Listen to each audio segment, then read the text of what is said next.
Hey guys, today we're going to be talking about the stock tires on the TRX4. So these are the Canyon, hang on a second, I can't see, it's so dirty. The Canyon Trail 1.9s to be exact. They come stock on the TRX4 and there is room for improvement, and let me show you why. So I've had a couple of 4x4s and we would re-groove our tires every now and then. So the reason why we did that on our big trucks, why we re-grooved our tires, and sometimes we'd even cut away complete profile sections, is so that we get more grip out of them. The manufacturers have the center section that kind of is for, how do you say, noise while the car was driving a little bit faster. So noise reduction, fuel saving, all sorts of things. When you're out on a trail, you don't really want that. So you actually get mud terrain tires which are not road legal, let's say. So judging how the Canyon Trail 1.9 looks, this is a road legal tire. So let's make this a little bit more un-road legal, or road illegal? Yeah, something like that. So let's take this tire for example. Comparing it, the center section is also quite narrow. So that is 0.25. The TRX4 Canyon has a little bit more space in between the center knobbies, and it is 0.35 only. Now, if I take this tire, which is a pure rock crawler tire, the center section actually lies by 0.6, and here it's roughly the same, and out here it's a little bit further, it's about 0.8. Now taking this tire, it's the same story. The center knobbies, or what do you call them, are also wider apart than on the original TRX4. So my idea is to get more space in between these center sections. So when I run my finger along the outside, I kind of want to have the same effect on the inside. This is just, my finger just, it does grip. I'm not saying it's not gripping, but my finger kind of just slides over this a lot easier. And here with the same kind of pressure, I do feel it grips a lot more. So I'm going to try and get this kind of a grip into the center line of the tire. So the question is, do I take pincers or do I take a blade? Now, if I would take a blade, I would kind of have to pop this up a little bit and cut this guy off, or one of these little knobbies off. And I have to be very careful that I don't cut into the actual tire. And I'm already noticing this is not an easy task with the blade. I thought it would be easier. Let's flip it around, because sometimes the back is a little bit sharper than the front, simply because you use the front more. So I've cut that off, and now let's cut down. Obviously you've got to be careful that you don't cut through your tire. So that is a bit of a worry. I'm almost there.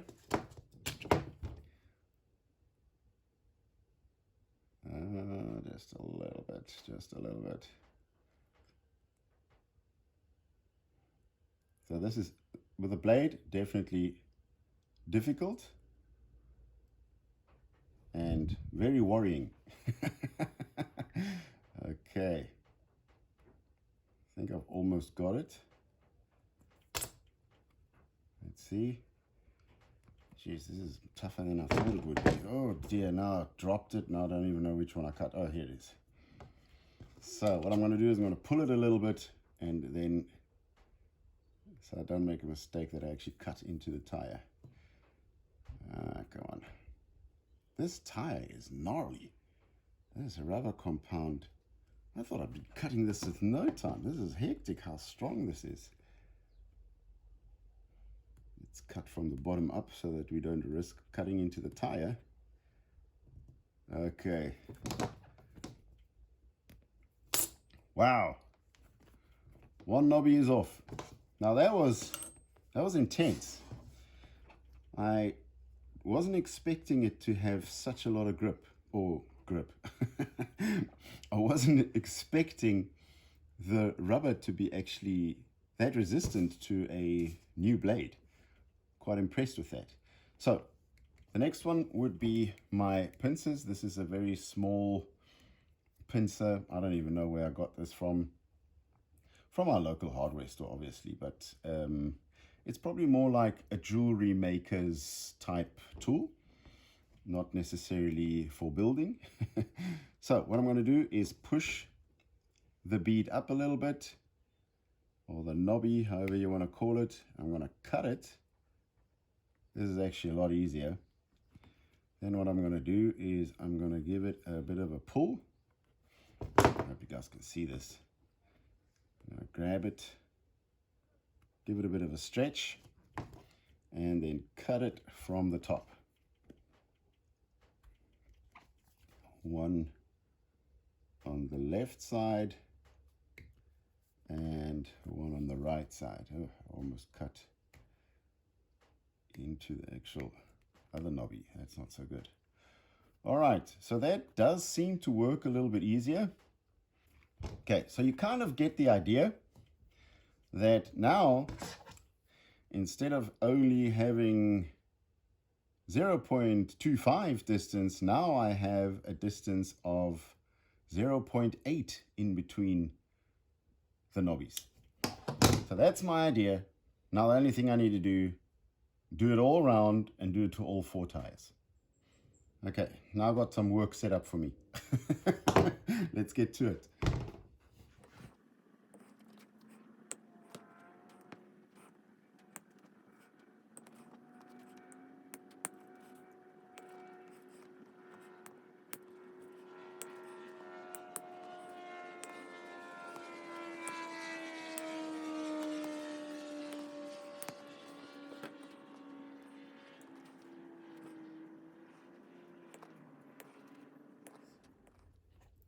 So that's definitely an improvement, that we can get a bit more traction on the rocks.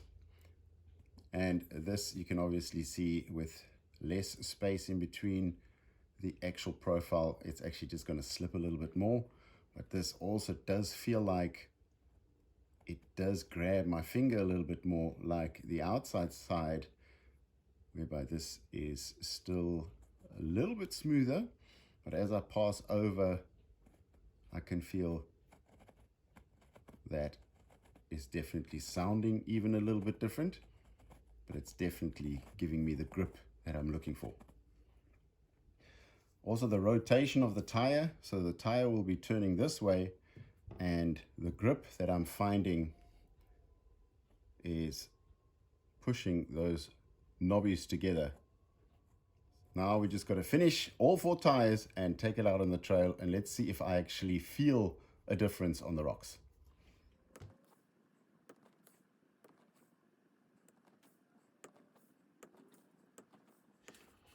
So let's get down to the other 3.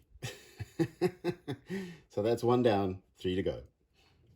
So after cutting a few of the knobbies off, I actually found just one cut at the bottom.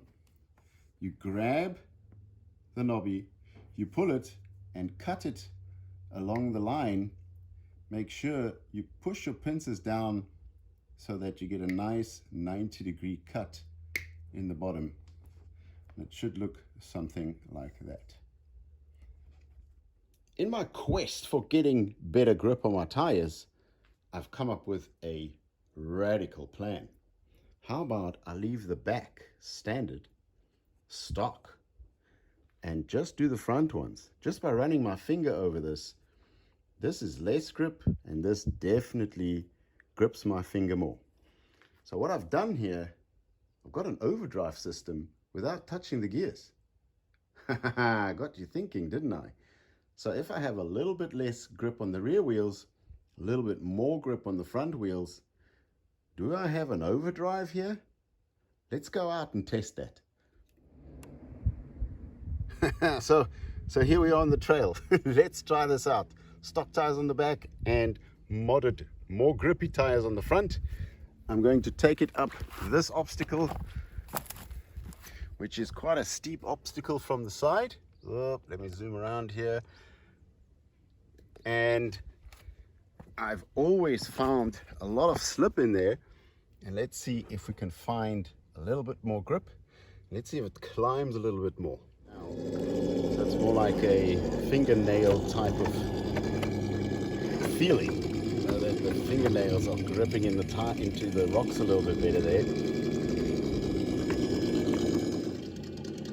Sadly, the sun is going down. Have a bit of shadow here on the rock. Zoom in there a bit more. But they are definitely gripping. Not a big difference, but it is a noticeably bigger difference. Now that is definitely an improvement just on the two front tires. Now, I wouldn't say it's an overdrive, because overdrive makes the front wheels spin faster, but it's noticeable. So even if your front wheels are digging in and the back wheels are spinning or you losing grip, your front wheels are definitely having a little bit more grip. I would say it's 2%, between 5 and 2%. I wouldn't say it's more, but you do feel it. Like even this, I would be able to wheel spin here. You've seen it on other videos, and it isn't. So that is quite impressive. Actually, you see that on the video where the guy wins the body and the ESS Dual Plus, the sound box. On that video, you see on this area, I actually do wheel spin quite a bit. Now that wheel spin is gone just by the front tires. So let's go cut the back tires.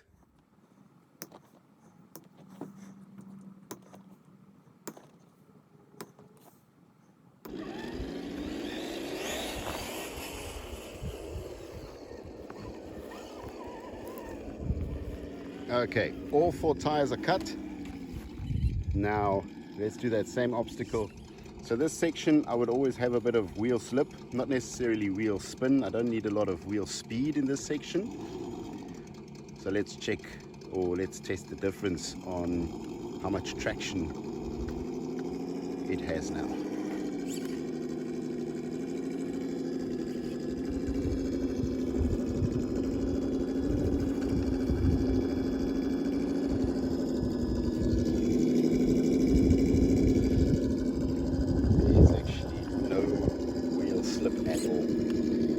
Quite impressive actually.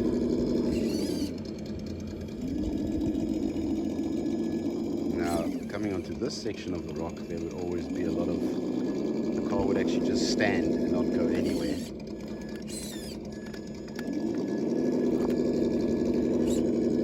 Let me actually change positions again.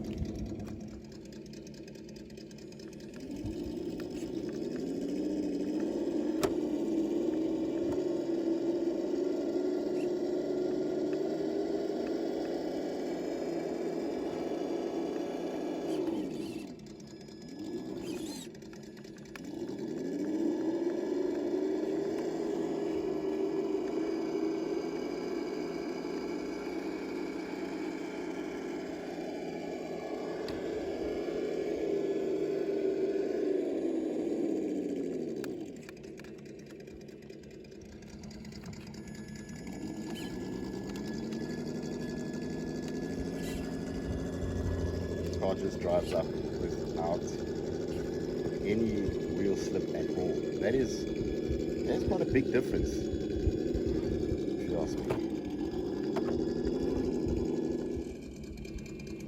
Just a bit of a reverse to get past that little tree.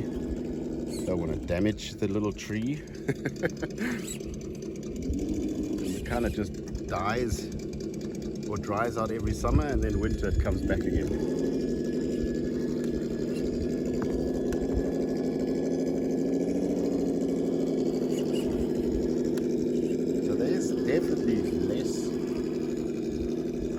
slip on the wheels. Look, seriously, what a big difference. So I would say, I would give this 100 points. Not 100% improvement, but definitely improvement. So this is, whoa, hey, whoa, Jesus. So this is a definite improvement. The spaces in between the tires allows the rock to get in there, and the knobbies actually grip the rock a little bit better. So if I would explain it, that if you have a slick, obviously you're not going to get grip, you're going to just wheel spin. So what I did there, just by taking that little triangle out, allows the rock to go in between the knobbies, so the knobbies can have more grip. So now when I was on the obstacle, I had no wheel slip at all, which kind of made the car sit there, and depending on the angle of the obstacle, if I would have just a little bit of slip, the car would wander down, or the back of the car would wander down. In this case, that didn't happen at all. So 100% improvement from my side. So guys, try it out. That's it for me this week. Thanks for watching. Subscribe to the channel, click that notification bell, and we'll see you guys next week. Bye. Get my controller.